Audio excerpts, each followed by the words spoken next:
On va retrouver immédiatement Émilie Monchot, notre camarade de France 3 Picardie. Émilie, on va parler culture. Oui, rien à voir avec culture la pour cuisine, tous. rien à voir avec le maroilles. Je vais vous parler de bande dessinée. Il y a des auteurs assez dynamiques dans la région et certains auteurs ont décidé de créer une nouvelle revue qui s'appelle Pierre Papier Chicon. Alors cette revue n'existe pas encore.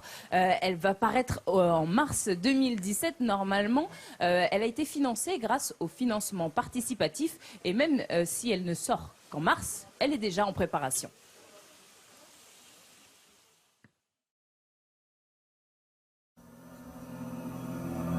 Connaissez-vous ce menhir, la pierre d'Obliquant?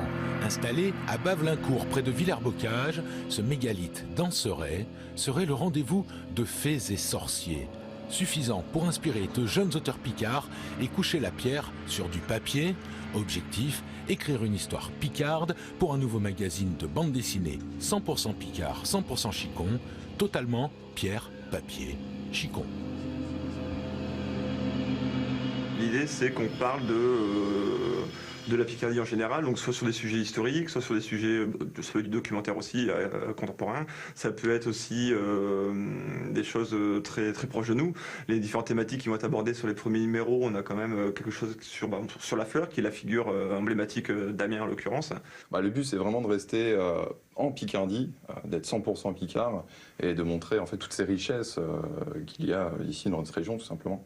Chaque numéro proposera 2 histoires, l'une réalisée par des auteurs déjà reconnus dans le monde de la BD, la seconde offerte à des auteurs en devenir, comme Raoul Douglas et Emmanuel Baudry, parrainés par David François. On a un regard extérieur qui nous permet de se poser des questions, c'est-à-dire que nous, on a nos idées, mais parfois les auteurs extérieurs vont nous exprimer parfois soit un doute, soit quelque chose que peut-être un lecteur pourrait également se poser.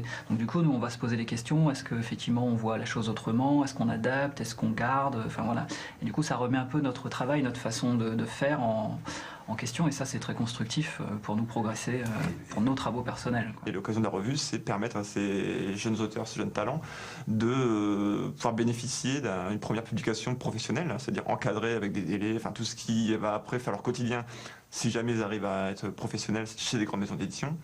Donc l'idée, c'est vraiment ce partenariat entre auteurs installés et auteurs débutants. Avec une sortie prévue au premier trimestre l'an prochain, Pierre Papier Chicon ne sera pas le seul magazine picard de bande dessinée. Les fans de bulles et dessins auront une année 2017 bien remplie. Alors voilà pour cette revue 100% picarde qui devrait paraître, mais il y a également d'autres auteurs. On a avec nous Serge Dutoit, qui Bonjour, est Serge, un héros de la bienvenue. bande dessinée à Saint-Quentin. Vous avez été enseignant ici dans l'Aisne et vous avez sorti une BD qui a marqué tous les Saint-Quentinois et notamment Hélène, Tintouin à Saint-Quentin. Ah bah attends, je le montre, parce que ça, si Serge, son visage n'est pas connu de tous, ici, c'est une star grâce à ce livre. Mais moi, tu m'aurais demandé de décrire la couverture, j'aurais été capable de te la décrire, même des années après, car c'est vraiment une BD qu'on avait à la maison, qu'on s'offrait entre tantes et oncles, etc., dans la famille. On l'avait tous, en tout cas. Donc, Serge, c'est là, voilà. Je suis ravie de vous rencontrer. Vous êtes en une vrai, star, Serge. ici, à Saint-Quentin. Je le découvre. Mais alors, cette couverture, elle est extrêmement intéressante parce que elle représente la place de l'hôtel de ville. C'est l'hôtel de ville, là. Ouais. Mais il y a en avant-plan, et c'est pas une erreur, le monument de 1557 qui est maintenant près de la gare. Donc je sais que certaines personnes essayaient de rechercher cette bande dessinée parce qu'elle leur rappelait le temps où elle était faite, c'est-à-dire il y a quand même près de 30 ans. Il faut savoir qu'à l'urbanisme, ici, à la ville de Saint-Quentin, ils se servent du bouquin pour retrouver exactement comment était la ville. C'est un document très précieux. Absolument, non mais on a plein de photos de l'époque, donc je le signale aux archivistes de la région. Et donc c'est bien Tintouin et pas Tintin. Oui, Tintouin. Alors Tintouin, il faut aussi comprendre pourquoi. Vraiment, c'est un jeu de mots avec Tintin. Et donc moi j'ai été nourri à la bande dessinée belge. Mes amours de jeunesse, c'était Tintin et Spirou, l'école de Charleroi et l'école de Bruxelles. Mais donc, je ne sais plus ce que je voulais dire. Donc c'est Tintouin, c'est ce qu'il y a derrière nous. Ça aurait pu être Quinquin aussi. Oui, non, parce que Quinquin, à l'époque, c'était le Nord. Et maintenant, nous n'étions pas encore dans les Hauts-de-France. Ah, voilà la raison. Oui, mais donc le Tintouin, l'hôtel de ville est devant moi, c'est le bruit des cloches de l'hôtel de ville, le tintouin. Lorsque les cloches bien tintent, sûr. c'est le bruit des carillons Ah mais on du l'entend Nord. tout le temps ici. Hein. Il rythme la vie des Saint-Quentinois, hein, ce carillon. Camille, est-ce que tu connaissais Tintouin à Saint-Quentin? Alors là, pour le coup, je connaissais pas. Je découvre et j'ai hâte de découvrir le contenu mais- du coup de la BD. Hein. Camini est trop. Eh ben écoute, tu vois, je vais te dire, voilà, je te l'offre parce voilà, que un moi petit je l'ai cadeau. déjà lu. Bah écoute, merci Si tu beaucoup. es très gentil, Serge te Franchement. le dédicacera. Bah, sans problème. Franchement, Absolument. merci Non. beaucoup.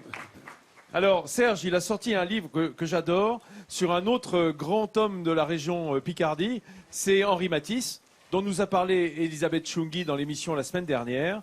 Alors, c'est plus particulièrement sur quel aspect de la vie de Matisse, ce livre? Mais à vrai dire, ce n'est pas du tout une bande dessinée historique. Disons que j'ai eu la chance de pouvoir participer à un atelier de dessin avec des jeunes enfants autour du musée Matisse du Cateau, Cambrésis.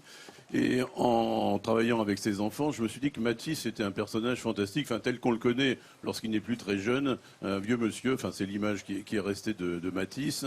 Et je me suis dit, c'est un personnage de bande dessinée. Et j'avais rencontré peu de temps avant une jeune auteure de jeunesse, donc Géraldine Collet, et je lui ai dit, écoute, est-ce qu'on peut essayer de trouver quelque chose autour de Matisse?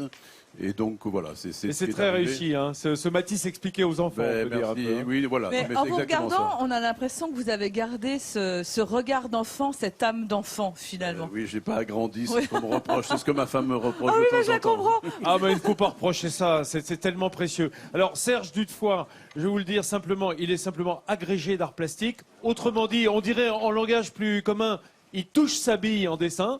C'est normal, hein, c'est votre métier. Serge, est-ce qu'on peut vous demander de nous croquer avant Oui. de croquer la cuisine? De croquer Hein, Vincent, quoi. Parce que je vois que vous avez un bloc, enfin un cahier devant vous. Vous pouvez peut-être dessiner un petit Alors, peu je pendant vais- l'émission. Camini, il a une tête de personnage de BD, non? Ah Ouais, bon merci. coiffure. Merci J'ai qu'à beaucoup. croquer, Camini. J'ai la coiffure de Dragon Ball Z. C'est une BD, vous n'avez rien, ça n'a rien à voir. Mais voilà, à peu près ça. Yu-Gi-Oh!